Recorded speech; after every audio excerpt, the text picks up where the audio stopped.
لله نحمده ونستعينه ونستغفره ونعوذ بالله من شرور أنفسنا ومن سيئات أعمالنا من يهده الله فلا مضل له ومن يضلله فلا هادي له وأشهد أن لا إله إلا الله وحده لا شريك له وأشهد أن محمدا عبده ورسوله أما بعد فإن خير الحديث كتاب الله وخير الهدي هدي محمد صلى الله عليه وسلم وشر الأمور محدثاتها وكل محدثة بدعة وكل بدعة ضلالة وكل ضلالة في النار فأعوذ بالله السميع العليم من الشيطان الرجيم من همزه ونفخه ونفثه بسم الله الرحمن الرحيم يا أيها الذين آمنوا اتقوا الله حق تقاته ولا تموتن إلا وأنتم مسلمون يا أيها الناس اتقوا ربكم الذي خلقكم من نفس واحدة وخلق منها زوجها وبث منهما رجالا كثيرا ونساء واتقوا الله الذي تساءلون به والأرحام إن الله كان عليكم رقيبا يا أيها الذين آمنوا اتقوا الله وقولوا قولا سديدا يصلح لكم أعمالكم ويغفر لكم ذنوبكم ومن يطع الله ورسوله فقد فاز فوزا عظيما الله عليه وسلم بني الإسلام على 5 شهادة أن لا إله إلا الله وأن محمدا عبده ورسوله وإقام الصلاة وإيتاء الزكاة وصوم رمضان وحج بيت الله من استطاع إليه سبيلا رب اشرح لي صدري ويسر لي أمري واحلل عقدة من لساني يفقهوا قولي رب زدني علما اللهم رب زدني علما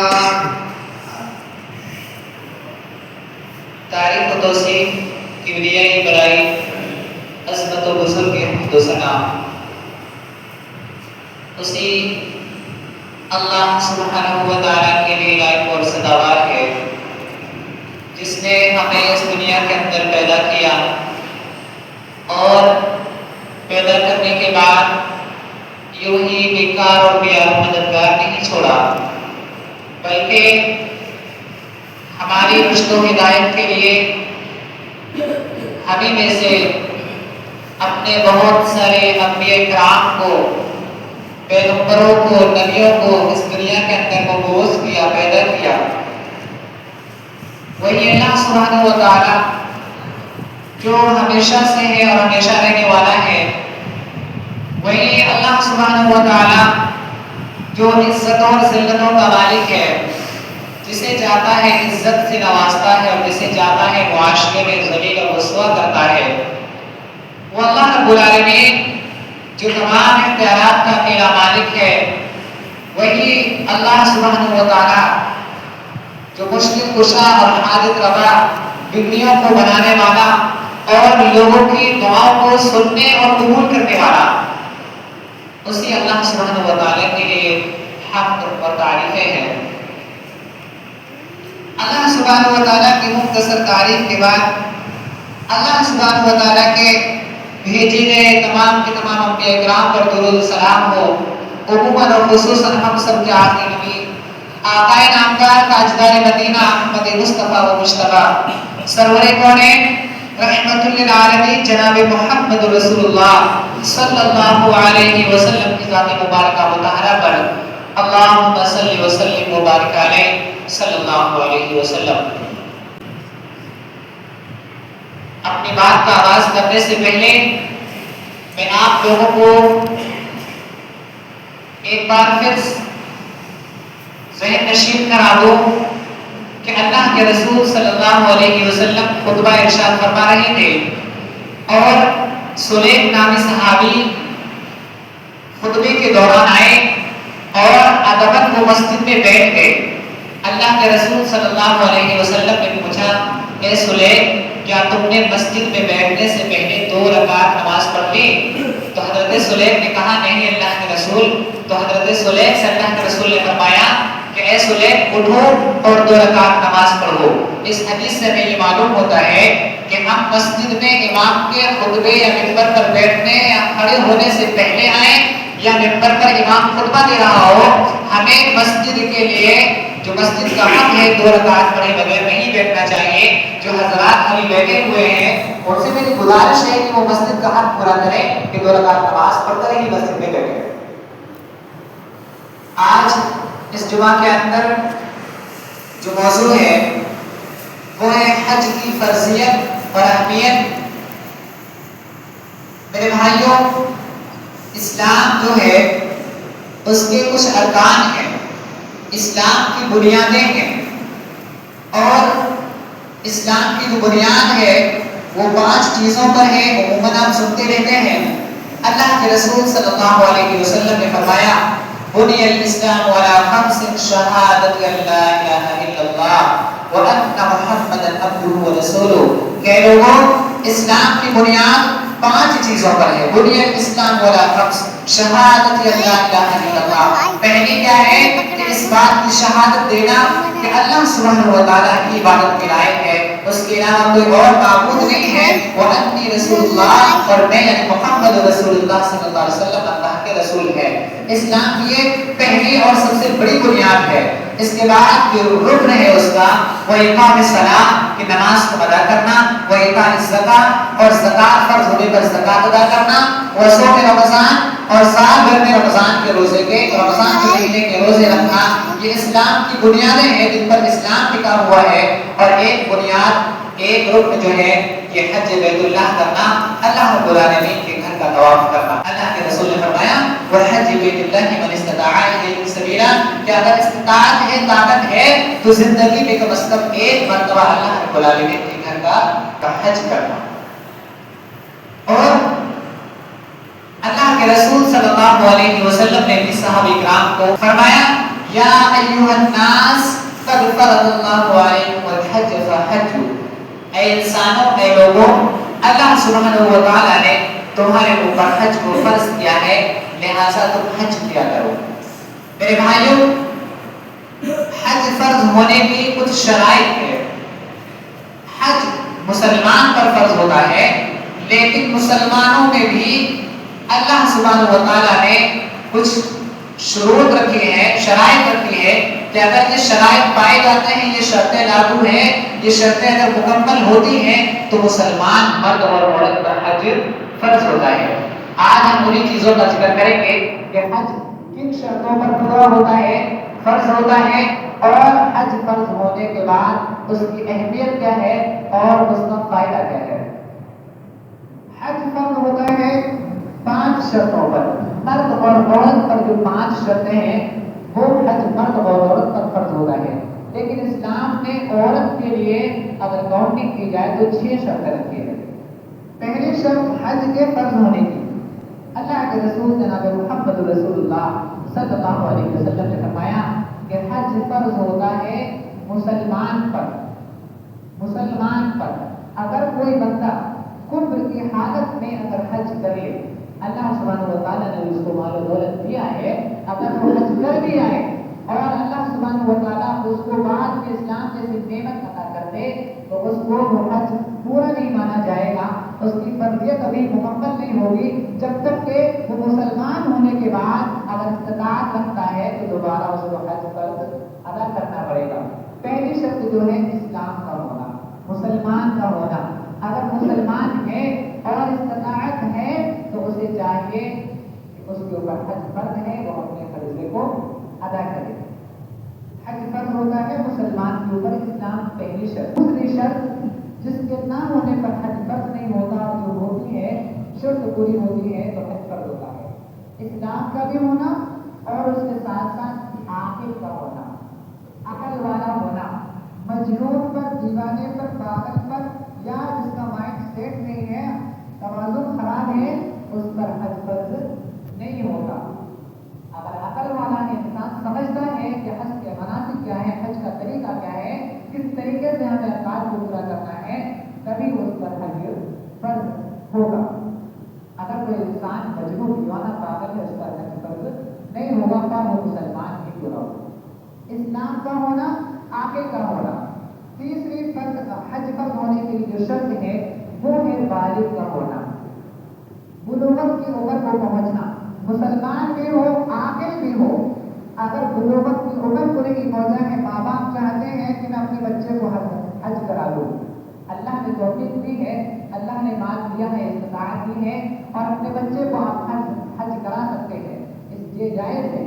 لیکن اگر وہی بچہ بڑے ہو کر کے جب بلوغت کی عمر کو پہنچے، بالغ ہو جائے اور اگر اللہ سبحانہ و تعالیٰ اس کو استطاعت دے، طاقت دے، تو یہ جو اس نے بچپن میں حج کیا ہے تربیت پوری نہیں ہوگی، بلکہ اس کو اپنے استطاعت کے مطابق بلوغت کی عمر کو پہنچنے کے بعد دوبارہ حج ادا کرنا پڑے گا. اللہ کے رسول صلی اللہ علیہ وسلم کے پاس ایک عورت آئی. اللہ کے رسول صلی اللہ علیہ وسلم کے پاس ایک عورت آئی، اپنے بچے کو گود اٹھا کر کے کہتے ہیں، اے اللہ کے رسول، کیا یہ بچہ حج کر سکتا ہے؟ اللہ سبحانہ و تعالیٰ نے جن لوگوں کو دیا ہے جو اپنے بچوں کو لے کر کے جاتے ہیں، وہ عورت آتی ہے، اللہ کے رسول کیا یہ میرا بیٹا حج کر سکتا ہے؟ اللہ کے رسول نے فرمایا جی یہ حج کر سکتا ہے اور ولد اجر، اس کا اجر تمہیں بھی دیا جائے گا. لیکن اگر کی عمر کو پہنچا پھر اللہ سبحانہ و تعالیٰ نے اس کو مال و دولت دیا تو اس کو اپنا فرض والا حج دوبارہ ادا کرنا پڑے گا. یہ تیسری شرط ہے کہ بالغ کا ہونا، مسلمان ہو، عاقل ہو، عقل رکھتا ہو، تمام چیزوں کو مناسب کو جانتا ہو، طریقے کو پہچانتا ہو، اس کے بعد بلوغت کی عمر کو پہنچتا ہو، بالغ ہو انسان. یہ تین شرط ہے. چوتھی شرط جو ہے آزاد کا ہونا، آزادی ہونی اس کے ساتھ. غلام پر حج فرض نہیں ہوتا، لیکن غلام استطاعت رکھنے کے باوجود حج کر سکتا ہے. اگر کوئی غلامی میں ہے، آج کل غلامی نہیں چلتی، غلام اگر انسان ہے اور اگر اس کے بعد استطاعت ہے، مال و دولت اللہ سبحانہ و تعالیٰ نے اس کو دیا ہے، وہ حج کر سکتا ہے. لیکن غلامی سے آزاد ہونے پر اگر اس کے اللہ سبحانہ و تعالیٰ استطاعت دیتا ہے، اس کو اتنی توفیق ہے، مال و دولت اللہ سبحانہ و تعالیٰ پھر دیتا ہے، تو اس آزاد انسان کو جو کہ غلامی میں تھا اس کو دوبارہ اپنا حج ادا کرنا پڑے گا. یہ چار شرط ہیں. اور آخری شرط جو مرد اور عورت دونوں پر لاگو ہوتی ہے وہ ہے استطاعت کا ہونا. استطاعت یا اخراجات کو پورا کرنے کی اس کے پاس گنجائش موجود ہو. ایسا نہیں ہے کہ زمین بیچ کے اب کھانے کے لالے پڑے ہیں، گھر کی پراپرٹی بیچ کے کھانے کے لالے پڑ گئے، بچے بھوکے مر گئے، صاحب حج کو جائے. استطاعت کا مطلب یہ بھی نہیں ہے کہ لوگوں کا قرض میں ڈوبے ہوئے ہیں اور میاں صاحب کو فون لگایا جا رہا ہے، پتا چل رہا ہے کہ صاحب حاجی صاحب حرم شریف میں بیٹھے ہوئے ہیں، فون لگایا جا رہا ہے، حاجی صاحب کو کال نہیں مل رہا ہے اور پتا چل رہا ہے کہ وہ تو کل ہی روانہ ہو گئے. یہ استطاعت کا مطلب نہیں ہے. استطاعت کا مطلب یہ ہے کہ آپ قرض سے بالکل بری ہو، یا پھر انسان جس کا قرض ہے وہ آپ کو کہے کہ جائیے آپ حج ادا کر جائیے، اس کے بعد مجھے اپنا پیسہ دے دیجیے گا، اگر اس کی اجازت ہے. استطاعت کا ہونے کا مطلب ایک یہ بھی ہے کہ آپ کے پاس مال و دولت حلال ہو، حرام طریقے کے لیے حلال جائز پیسہ ہو. استطاعت کا ایک مطلب یہ بھی ہے کہ آپ مناسک حج کو اپنے جسمانی طور پر ادا کر سکتے ہو. پتا چلے کہ وہیں پر جا کر کے بیمار ہو گئے، بیمار تو ویسے بھی گئے تھے، وہیں جا کر کے انتقال ہو گیا. آپ مناسک حج پورا نہیں کر سکتے، حج کا فارم بھر دیا، حج کے لیے جا رہے ہیں، دوسروں کے بوجھ بنے ہوئے ہیں، آپ کا استطاعت نہیں ہے جسمانی طور پر، تو اللہ کے رسول صلی اللہ علیہ وسلم نے ایک طریقہ اور بھی بتایا. جو انسان حج کرنا چاہتا ہے، اس کی جسم اس کو طاقت نہیں دیتا، اس کو اجازت نہیں دیتا، تو اپنا پیسہ اس حاجی کو دے جو اپنا حج فرض ادا کر چکا ہے. اللہ کے رسول جناب محمد رسول اللہ صلی اللہ علیہ وسلم کے زمانے میں ایک آدمی آیا حج کر رہا ہے اور لبیک بلا رہا ہے اور کیا کہہ رہا ہے؟ اے اللہ میں شبرما کی طرف سے حاضر ہوں، لبیک ان شبرما، اے اللہ رب العالمین میں یہ حج جو ادا کر رہا ہوں میں جو حاضر ہوں شبرما کی طرف سے۔ ایک آدمی کا نام شبرما تھا۔ اللہ کے رسول نے اس بھائی کو بلایا اور پوچھا کہ میرے بھائی کی شبرما کون ہے؟ تو اس آدمی نے بتایا اے اللہ کے رسول یہ میرا بھائی ہے یا میرا رشتہ دار ہے۔ اللہ کے رسول صلی اللہ علیہ وسلم نے جو حج کر رہا تھا، جس نے شبرما کا نام لے کر کے کہا تھا، لبیک کہا تھا، اللہ کے رسول نے پوچھا کیا تم نے اپنا حج فرض جو ہوا ہے کیا حج اس کو ادا کر لیا ہے؟ تو جو آدمی حج کرنے گیا تھا بدلے میں وہ کہتا ہے اللہ کے رسول میں نے اپنا حج نہیں کیا ہے، شبرما کی طرف سے آیا ہوں۔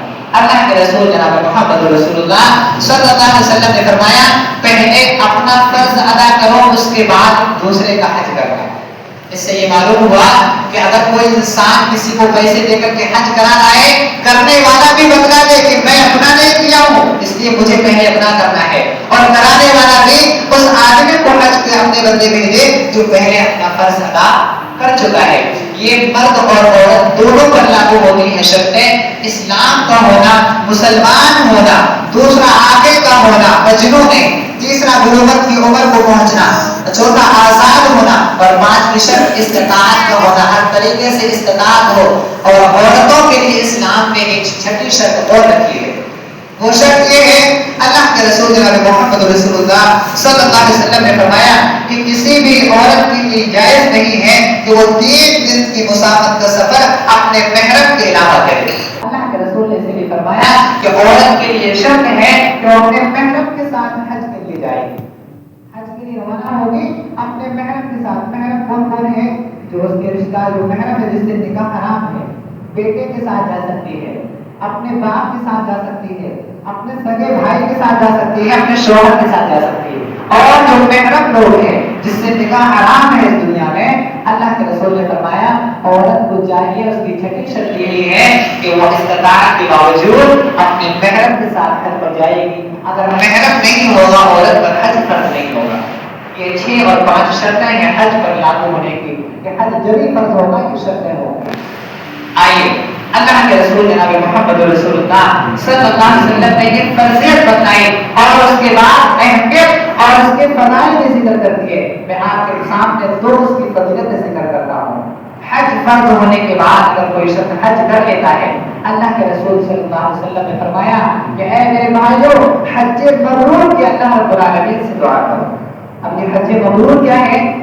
حج مبرور وہ حج ہے کہ حج کرنے والا جو ہوتا ہے نیکیوں کی طرف رغبت ہو جاتی ہے، نیکی پر نیکی کرتا ہے اور گناہ جو ہوتے ہیں وہ چھوڑ دیتا ہے اور آئندہ بھی گناہ کرنے کا عزم نہیں رکھتا، گناہ سے چھٹکارا کرتا ہے۔ جو گناہ اس کی زندگی میں ہوئے اسے توبہ کر لے گا اور گناہ کو چھوڑ کر کے نیکیوں کی طرف بڑھتا چلا جاتا ہے۔ یہ حج مبرور کی نشانی ہے۔ جس بندے کو حج مبرور نصیب ہو جائے اس کا بدلہ کیا ہے؟ حج مبرور کا بدلہ ڈائریکٹ جنت الفردوس ہے۔ کیا بدلہ ہے؟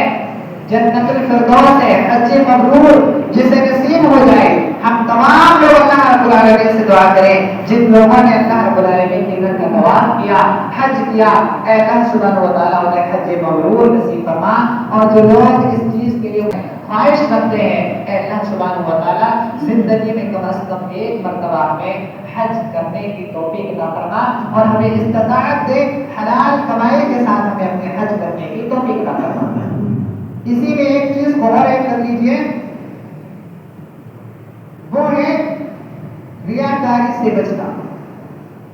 کوئی بھی عمل، یہ میں اکثر قربان میں رکھتا ہوں کہ بات، کوئی بھی عمل ریا کے ساتھ قبول نہیں ہو سکتا۔ اور آج آپ موبائل اٹھا کر کے دیکھیے، سوشل میڈیا کی دنیا کو دیکھیے، زندگی کو دیکھیے، حاجی صاحب ابھی فارم کر چکے ہیں، اسٹیٹس پر پہلے سے فوٹو لگ چکا ہے، یہ حج ہو جا رہے ہیں۔ جب حاجی صاحب نکل رہے ہیں بہت ساری ریلیاں ان کے ساتھ نکل رہی ہیں۔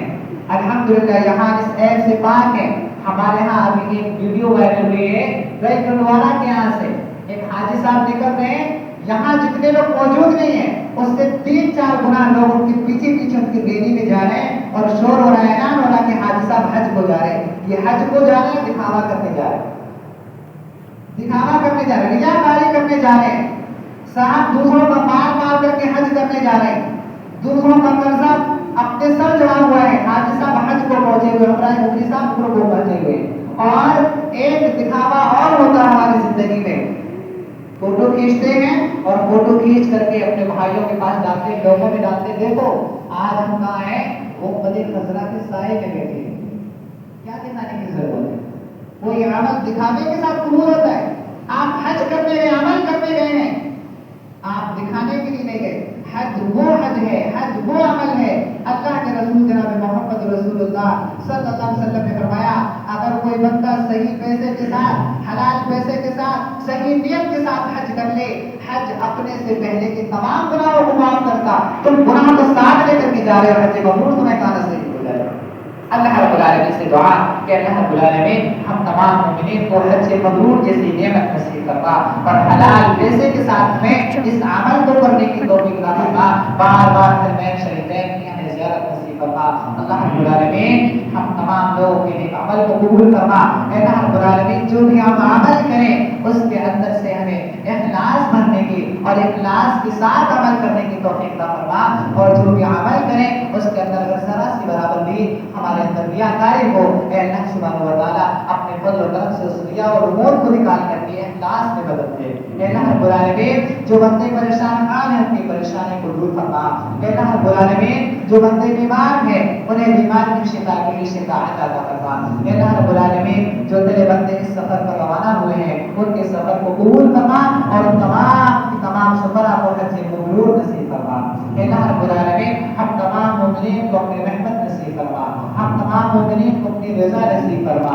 اے اللہ رب العالمین جو بندے بھی اپنے حاجات کو رکھتے تیرے سامنے، اے اللہ تمام مومنین کی جائز تمنا اور جائز حلال جائز تمنا کو مکمل فرما۔ اے اللہ رب العالمین جب تک ہم اس دنیا کے اندر زندہ رہیں ہمیں اسلام پر قائم و دائم رکھ، اپنے حفظ و امان میں رکھ۔ اے اللہ رب العالمین ہم بھائیوں اور مومن بھائیوں کے حالات اچھے نہیں ہیں، اے اللہ رب العالمین تو ہماری غیب سے مدد فرما۔ اے اللہ رب العالمین ہم تمام مومنین اور مومنات پر اپنا فضل و کرم فرما۔ اے اللہ رب العالمین جو پریشان حال ہے، اے اللہ مومن بندے بندیوں کی پریشانیوں کو دور فرما۔ اے اللہ تمام بندوں کی پریشانی کو دور فرما۔ اے اللہ رب العالمین جو حیات ہے انہیں اسلام جیسی نعمت عطا فرما۔ اے اللہ رب العالمین بندگان نماز کی توفیق عطا فرما۔ اے اللہ رب العالمین جو بندے اس دنیا سے جا چکے ہیں انہیں چین و سکون کے ساتھ قبر میں چین و سکون نصیب فرما۔ اے اللہ رب العالمین ان کی خطاؤں کو معاف فرما، ان کے گناہوں کو معاف فرما۔ اے اللہ رب العالمین انہوں نے اپنی زندگی میں جو نیکیاں کی، اے اللہ اپنے فضل و کرم سے ان کی نیکیوں کو قبول فرما، اور انہیں اپنے ذریعے نجات میں جنت الفردوس کے لیے باعث بنا۔ اے اللہ رب العالمین جب تک ہم دنیا کے اندر زندہ رہیں اسلام پر قائم و دائم رکھ، اور جو ہمارا خاتمہ ہو ایمان بالخیر ہو۔ وآخر دعوانا